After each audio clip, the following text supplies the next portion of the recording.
So they said, his parents said, all right. And I taught him to say no. He actually used the word no.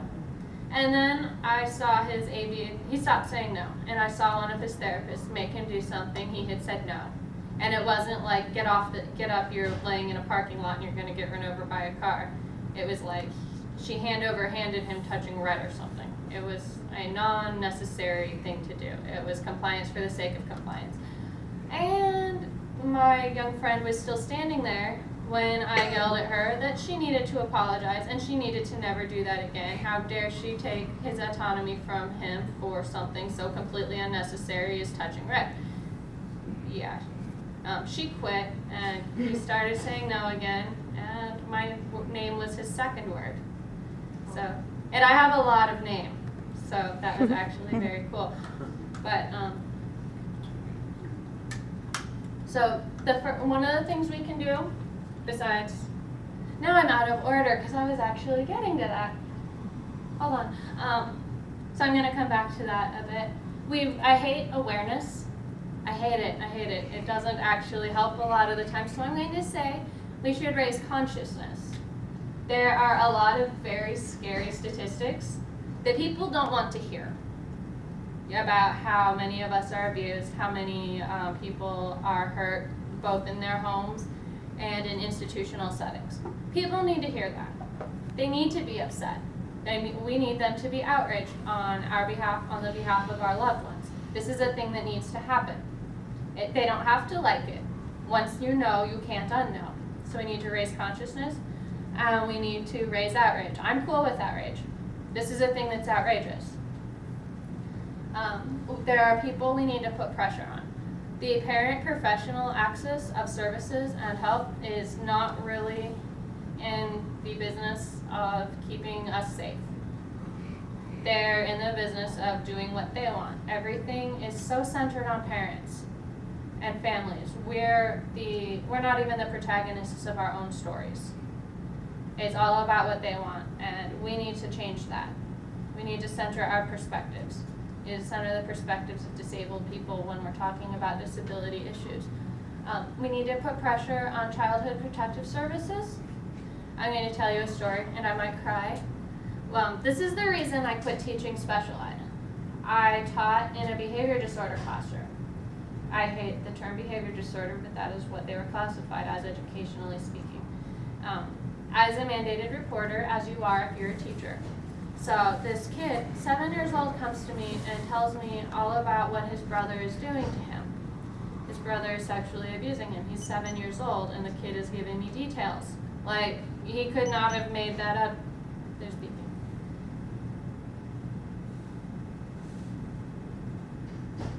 Okay. Like, he could not have made this up detail. And so I call CPS. And the first thing they say to me is, those children lie. And if you can get your supervisor to call me, then we'll investigate. Because, this 7-year-old kid is just making stuff up. Because those children lie. That's not an acceptable answer. And I told my supervisor that she was calling, or I was quitting. So I don't work in special ed anymore because apparently those children lie. My supervisor agreed with that assessment, having seen this particular child go from almost integrated back into his homeschool classroom as opposed to my segregated classroom, deteriorating so far behaviorally because he was upset all the time. And still, she decided that he was lying. And so we need to put pressure on that this is not a thing that happens. The few caregivers who actually care we need to be believed, and CPS needs to listen to us. Adult protective services as well. These are the folks who you call if you think a vulnerable adult, be they elderly or if they have a disability, if you believe an adult is being abused and mistreated. They're not particularly well funded, and it's much easier to discount stories of abuse. Protection and Advocacy is the legal arm. I believe they're connected with Adult Protective Services, and they are significantly underfunded. There's only so much they can do, and so there's only so much they will do. And this isn't okay. We need better funding and we need better people for these 3 agencies because we deserve better. We need our communities integrated. It is a lot harder to get away with hurting somebody if everybody sees it and if everybody knows that person not as that inspiration down the street, but as, you know, that goofy person who tells really bad jokes and likes the color green and thinks that pizza is an abomination or something. I know somebody who thinks pizza is an abomination. They're hilarious. They actually do tell bad puns, actually. If we all know each other, then, you know, we're not other. They're not other. There's no us and them. We are one community, and so we care about each other. We can come together and stand up for the people who can't stand up for themselves. Something we can do now, as we're making that happen, is we can check in with each other, with disabled folks who are in our communities, other than those of us who are already disabled. If we mentor young folks with similar disabilities, or even different disabilities, who need to know somebody who gets it, then it's much harder for the adults in their lives, or for the other children in their lives, or for the other adults in their lives, depending on who we're talking about here. It is much harder for people to do things without somebody who cares knowing. I'll confront people who are being nasty to my young friends, even if their parents won't. Even if their parents deeply care, I'm more confrontational than a lot of them, because I care so much that I will let somebody yell at me, and that's a thing I can do. When we're checking in with our disabled friends and neighbors, a lot of us don't have the vocabulary. We live in a very prudish country.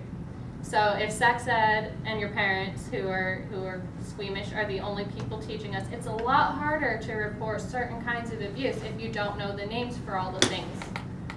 You know, they touched my bathing suit bits, could mean here, it could mean somewhere else.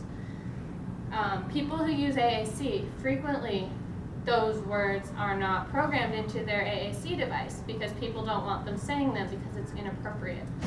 Sometimes you need to talk about things that are inappropriate. Not letting somebody have the vocabulary is far less appropriate than them saying it like as a swear word or to irritate their person who they're with or what have you. It is necessary that everybody be able to report things that are going on, even things we don't want to hear about.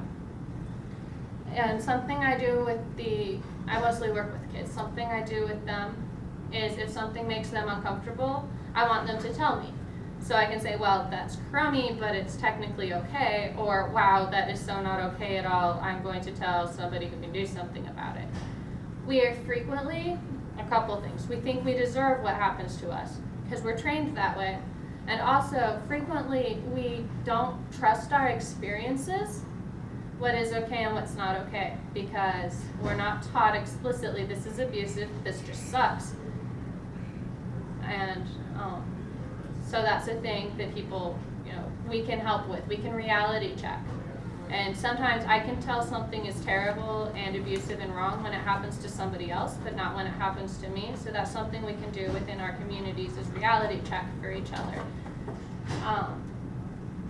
We need to insist on stronger laws to protect disabled people. The first instance of a parent who killed their autistic child getting a real sentence was Katie McCarran, who was killed by her mother in 2006. And the reason she got her mom got a real sentence was that Katie's grandparents and father went to the media when the media was going on their tragedy narrative, and they told her They told the media, "You may not talk about our Katie that way. She was happy, she was loving, none of this mercy killing nonsense." So the media was saturated, and the courtroom was saturated with this child was happy, this child was loved, and this mother did absolute wrong, and everybody except for her agrees. We need stronger laws. Katie McCarran should not be the only disabled person who gets justice. I mean, ideally, she wouldn't have been, none of us will be killed in that way. But when it happens, justice should be a thing. It should be treated just as much as murder as every other murder, because it is. We need more oversight. Ideally, we will be closing institutions, and everybody who needs services will have services in their own homes. And ideally, those services will actually have oversight. People will be background checked thoroughly. There will be people checking in. We can check in on each other, but ideally people, more than one person will be checking in. Not everybody has a support network. So ideally, oversight will be a thing. We need better training for people who are coming into our homes. People should know how to treat us with dignity and respect. Not just how to make sure we eat, but how to do so respectfully. That we are people. We are just people who are interdependent in a different way than they're interdependent, and that's okay. Yeah, so those are things we can do. And finally, we can believe each other. Other people may not believe us, or they may try to write it off as understandable, and that's kind of garbage. But we can believe each other. We should believe each other. We have to believe each other. If we hear about something, we need to make a stink about it. Because if it's wrong to do to anybody else, it is wrong to do to us. Like I said a while ago, I went to the police when my stepdad was sexually abusing me, and they didn't believe me. The people who did believe me were also kids. And nobody listens to children. And nobody listens to disabled people. And that's not right. A stink should be made. So, finally, we can take no shit. That is what ultimately we can do, is we can have no mercy when it comes to finding out about people who hurt us. It's not okay. And we need to make that very, very clear, and that's kind of what I've got. And you were going to say some things, yes? Sure. About JRC and such? Yes. Okay. So now I'm asking to say words. Okay. I'll take over. Thank you very much, Kassiane. Yeah, thank you. Clap, please. Oh, sorry. Thank you. All right. Well, that was very powerful stuff. Thank you so much, Kassiane, for coming to speak to us about all that. And you're absolutely right. We do need to make a stink. There are so many places where these atrocities are still happening. It happens in our hospitals. We have stories of activists, and there's stories of people all over the place. We hear about it when it's people in our community. Amanda Baggs a few months ago. Yeah, like a year ago. Sorry, like a what year did you ago. say? Amanda Baggs, last year, was in the hospital to get a feeding tube put in as an accommodation, as something that she needed for one of her disabilities. She decided that was the best option for her and did her research. And whatever minor complications may have happened in the hospital, the staff were pressuring her into not getting this feeding tube because she appears very disabled to the casual observer, and because she doesn't pass as non-disabled, she's presumed to be incompetent. It's presumed that her quality of life is less, and they were discouraging her from getting the medical care that she needed to be alive. And this is what happens when people with disabilities are seen primarily as burdens, either as burdens or as inspirational. When you're seen as a burden, our lives are devalued even to the point where medical professionals will refuse life-saving care, and that's not okay. These kinds of atrocities happen in institutions. There's a place in Massachusetts called the JRC, the Judge Rotenberg Center, where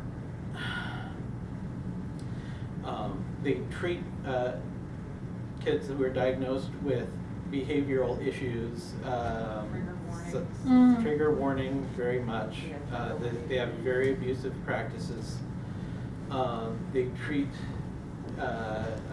children with the use of electric shock as an aversive therapy.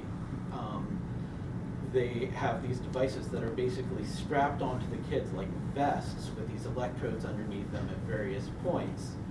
And the people who work there have instructions on if they do X, Y, or Z behavior, they get a shock.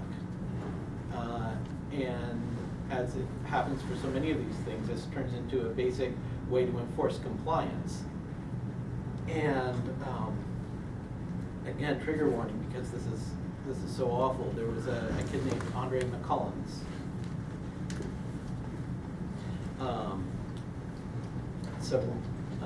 This was a few years ago, who essentially, because he was having a bad day and had a bad interaction with, had a challenging interaction with a staff worker earlier, then we went to sit down in the classroom, he refused to take off his jacket, or he didn't take off his jacket when he was instructed to, whether that was refusal, whether that was inability, what have you.